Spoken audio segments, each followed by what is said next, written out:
प्रणाम गुरुदेव।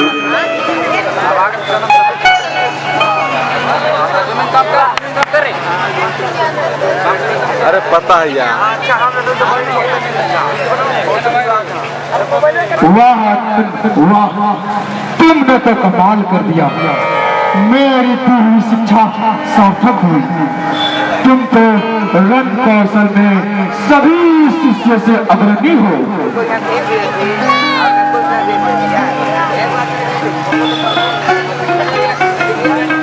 अर्जुन, जनता की तालियों की गड़गड़ाहट और जनता की वाहवाही से गर्व में मत बोलो। तुम्हारा यह सूरज क्षण मात्र में धूल में मिल सकता है। जो तुम कर चुके हो उसे तो मैं आसानी से कर सकता हूँ, परंतु मैं कुछ ऐसा भी कर सकता हूँ जिसे तुम नहीं कर सकते। देखो, अब मैं तुम्हें अपना रण कौशल दिखाता हूँ।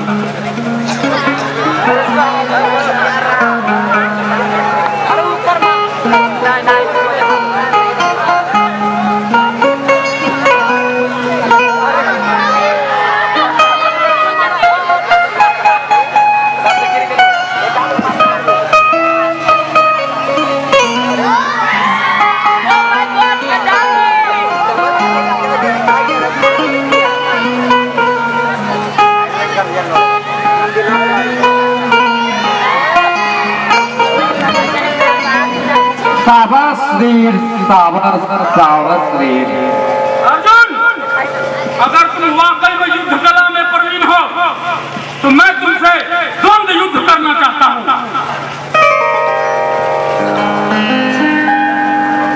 हे अज्ञानी युवक, मैं तुम्हारे रण कौशल से प्रसन्न हूँ, परंतु अर्जुन भरतवंश पांडु की संतान है। वह क्षत्रिय होकर जिस से हाथापाई कैसे करेगा? अरे अर्जुन से लड़ना है तो तुम्हें अपनी जाति, अपना नाम और अपना गोत्र बतलाना होगा। जाति? हाय रे जाति! कृपाचार्य जी, जाति जाति तो वही रखते हैं जिनके पूंजी सिर्फ पाखंड होता है। मैं क्या जानूं जाति पाति?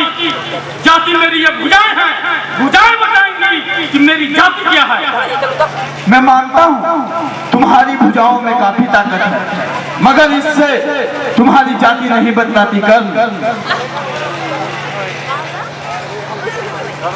कृपाचार्य जी, मुझे तो दया आती है वैसे लोगों पर जो अपने सर के ऊपर सोने का छत्र तो लगाए हुए रहते हैं, परंतु उनका हृदय एकदम काला होता है। ऐसे ही लोग समाज में जाति पूछने से कतराते तक नहीं है। अगर जाति ही पूछनी है तो मैं बताता हूँ अपनी जाति। मैं सूत पुत्र हूँ, परंतु क्या बता सकते हैं कि पार्थ के पिता कौन है? अगर हिम्मत है तो बता दीजिए, कृपया चुप न रहिए। नौजवान, व्यर्थ का बहस मैं नहीं करना चाहता। यदि तुम्हें अर्जुन से लड़ना है तो तुम्हें अपनी जाति बतलानी ही पड़ेगी। अगर ऐसी बात है तो मैं व्यर्थ में समय गंवाना नहीं चाहता। अगर आपके भुजाओं में ताकत है तो पूछिए मेरे भुजबल से, वो बताएंगी मेरी जाति। मेरे सूर्य के समान दिव्य ललाट से पूछिए, वो बताएंगे आपको जाति। मेरे कवच और कुंडल से पूछिए, वो बताएंगे आपको मेरी जाति। मेरे रोम रोम में पूरा पूरा इतिहास लिखा हुआ है, आप उसे पढ़िए, आपको स्वयं पता चल जाएगा कि मेरी जाति क्या है। किंग हाकना बंद करो काम। रण कौशल दिख रहे हो, तनिक आराम कर लो। अरे अर्जुन से लड़ना तुम्हारे बस का नहीं, जो कि अर्जुन ऐसी वैसी जाति का नहीं, वह क्षत्रिय वंश का है। अर्जुन क्षत्रिय वंश का है, इसलिए वीर है। तो मैं इस वीर को आज चुनौती देता हूँ, रणभूमि में उतरने के लिए कहिए इस वीर को। अभी इस क्षत्रिय पुत्र के हाथ से धनुष बाण छीन कर मैं अपना महाजपी होने का प्रमाण दूंगा। क्रोध हुए जा रहे होकर साधारण सी बात भी नहीं समझते। यदि बिना युद्ध किए आवाज हो रहा है तो पहले किसी राज्य को अपनाओ।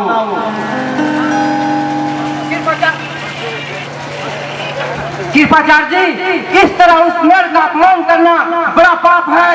जो सूर्य जैसा दीप्यमान हो, नदियों और वीरों का मूल जानना बड़ा कठिन है। जो वीर होते हैं वो धरती पे अपने तपोबल के कारण सम्मान पाते हैं। जाति जैसा शब्द का स्वर तो कायर और क्रूर करते हैं। और सभा में किसी ने नहीं देखा कि जब कर्ण सभा में आया तो सभा पर अचानक ही सन्नाटा छा गया। कर्ण भले ही डोम हो, मलिन हो, चमार हो, परंतु वीरता में इसे कोई नहीं पा सकता। दुर्योधन, कर्ण तुम्हारा मित्र है, इसलिए तुम उसका पक्षपात कर रहे हो। अरे सच तो यह है कि कर्ण अर्जुन के योग्य नहीं। कृपाचार्य, इस तरह अनमोल रत्न का अपमान करना आपको शोभा नहीं देता। अगर ऐसी बात है कि कर्ण किसी राज्य का राजा नहीं है, आप अर्जुन से इसे लड़ने की अनुमति नहीं देंगे, तो आप भी मेरी खुली घोषणा सुन ले। कहो। सभासदों, आपने सुन लिया कि कर्ण जब तक किसी राज्य का राजा नहीं बनेगा तब तक इसे अर्जुन से लड़ने की अनुमति नहीं देगी। तो मैं आज उस अधिकार का प्रयोग करने जा रहा हूँ जो मेरे पूजनीय पिताजी दिए थे और इसका साथ पितामह खुद है। मैं आज अपना मुकुट कर्ण को देकर मैं इसे अंग देश का राजा घोषित करता हूँ।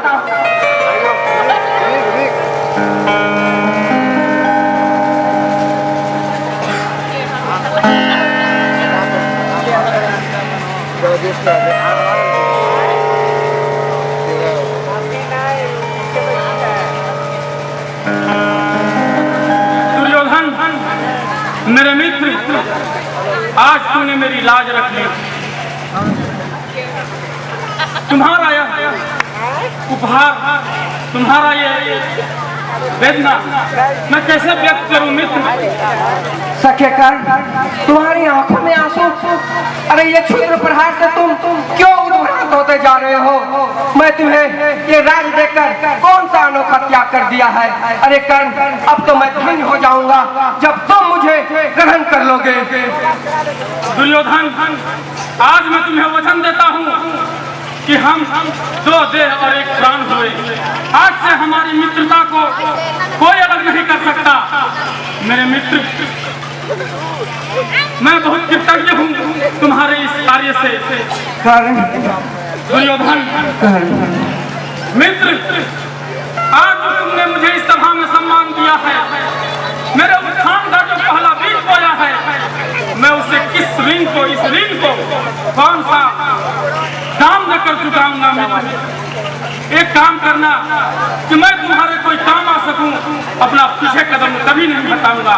आजीवन में तुम्हें ये वचन देता हूं।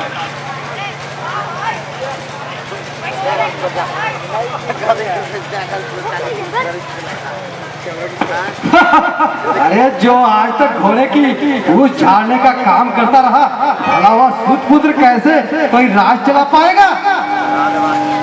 भीम, तुम्हें तो ये झूठ का बकबक करने की आदत है। बनते हो धर्म के और मन में धरते हो बैर और द्वेष। अरे जिसका खानदान का ही पता नहीं, वह भी भला चरित्रवान हो सकता है।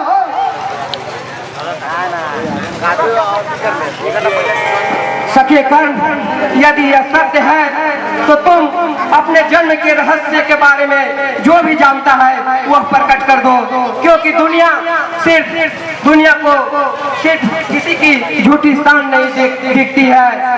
कर्ण, जो भी है तुम्हें वो बता दो। जो जिंदगी भर घोड़े का पोष साफ किया हो वो भला चरित्रवान क्या कहलाएगा? जिसका खानदान का ही पता नहीं वो भला चरित्रवान क्या कहलाएगा? ठीक, तुम लोगों में बच्चों नाम की भी तनिक शर्म नहीं है। देखो शाम होने को चली है, चलो घर चलते हैं। तुम लोग भी थक चुके होंगे।